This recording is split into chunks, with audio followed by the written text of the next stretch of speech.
Let me say this clearly. Not everything we inherited is sacred. And not everything our elders tolerated was healthy. No. Not everything called tradition deserves protection. Oh yes, people. Some things are culture. Some things are wisdom. And some things are identity. Why some things are community. Okay? But some things are harm dressed in cultural clothing. And today, we need to talk about it. We need to talk about it because too many people have been abused, humiliated, silenced, beaten, stripped of their dignity, shamed, violated, or dehumanized. And after this, after everything is done, someone comes quietly and secretly says, let us settle it. We are all one. We are all the same. Let's call an elder. Let's call a chief or a traditional ruler to be an intermediary. Let's go apologize. So they beat and disgrace you publicly and then want to beg for your forgiveness privately. My lovelies, sorry does not always fix things or fix harm. While it acknowledges the harm, it does not remedy the harm that is caused. So my question is this, fellows. Is this practice even healthy? Excuse me. When someone is forced into acceptance to keep face, is it healthy? Culture should guide us, people. Culture should preserve our dignity. Culture should teach respect. Culture should protect the vulnerable and not cosmetologizing or trying to deodorize harm and abuse. It's enough. We can't continue to pass this from generation to generation. When culture becomes a cover for abuse, silence, oppression, humiliation, and injustice, then we must have the courage as a people to say this is not culture anymore. This is harm. Harm. So welcome back to Overcomers Connect with AB and Beck. My lovelies, today we are talking about how culture is weaponized to cause harm. Okay? Like I said, we know culture is powerful. It gives people identity. It gives people language, a sense of belonging, customs, traditions, values, and even connections. Culture teaches us where we came from. It helps communities survive. It tells us how to greet, how to gather, how to mourn, how to celebrate, and how to honor those who came before us. So this conversation is not about rejecting culture per se. No. This conversation is about separating life, giving culture from harmful cultural practices. Oh, yes.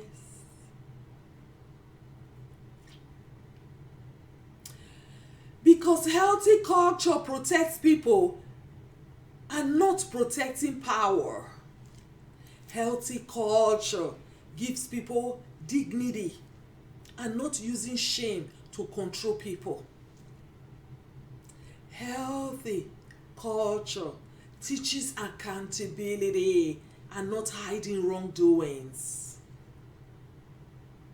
Healthy culture, my people, corrects with wisdom and does not punish through humiliation. Again, healthy culture honors elders and not making elders untouchable. Untouchable even when those elders are wrong. Because that is where most of the problem lies or begin from. Whereby culture is always siding elders even if they are wrong just because they are elders.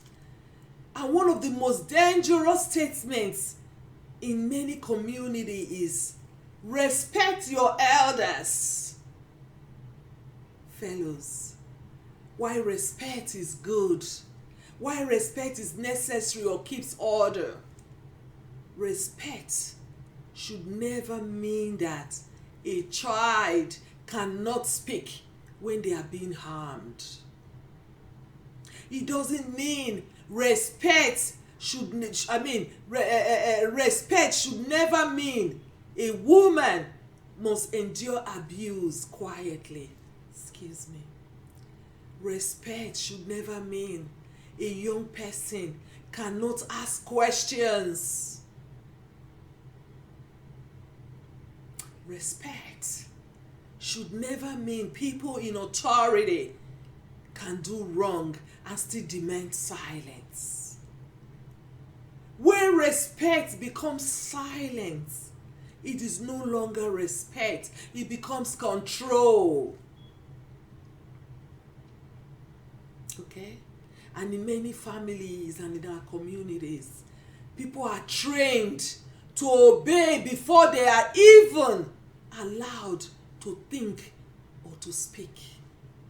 They are trained to keep quiet before they are allowed to tell the truth.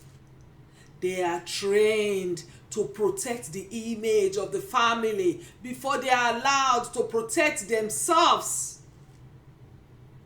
And that is why many people in our communities, they grow up with trauma and still feel guilty for naming what happened to them. Oh, yes. They say that is how we are raised. That is the culture. That's our culture. That is how elders correct people, even if they break your head. Fellows, correction without dignity is humiliation, people. Yes, correction without dignity is humiliation. And discipline without humanity is abuse. Tradition without compassion becomes oppression. Oh yes, fellows. So now let's dig into public humiliation.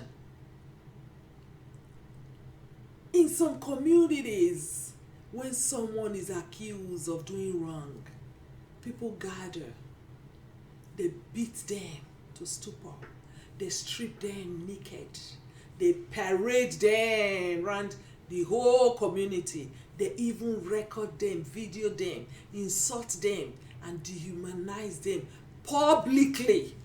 Oh yes. And then later, elders will meet secretly.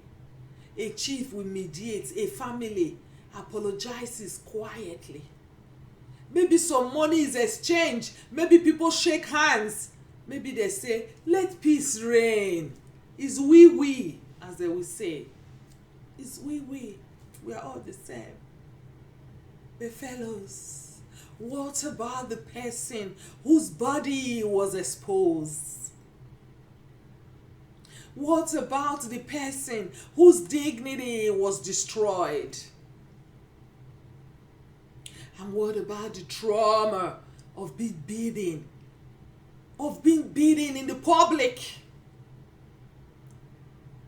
Huh? What about the shame that follows them for years? And what about the video that keeps circulating on social media? Remember, social media does not forget. What about their children who may see it? What about their mental health? Or even the people who advocated for them? Huh? I know I have said this several times in different ways in most of my videos. You cannot publicly destroy someone and then privately repair the damage you have caused. No, fellas. Some wounds require more than secret apologies. Oh yes, my lovelies, public humiliation can create deep psychological harm. Shame, when used as a weapon, it can damage a person's sense of self-belonging, self-worth, safety and dignity. Shame is not just embarrassment. Shame attacks identity. It tells the person, you are nothing. You are dirty. You are worthless. And that is why we must stop normalizing it. A community that strips people naked has already stripped itself of moral authority. For example, beating people publicly in the name of discipline. Oh, they did something wrong, we need to beat them and naked them. And this may include mob beating, community punishment, public flogging, and physical assault disguised as correction. Correction disgrace. Discipline should teach. Abuse destroys. My lovelies, when a person is beaten publicly, the goal is often not correction. The goal is to cause fear, shame, and to control. This is especially dangerous when accusations have not been properly investigated. Many people have been punished based on rumors, jealousy, family conflict, or false allegations, and then stripping people naked as punishment must stop in our communities. Because this is one of the most dehumanizing forms of cultural harm. Oh yes.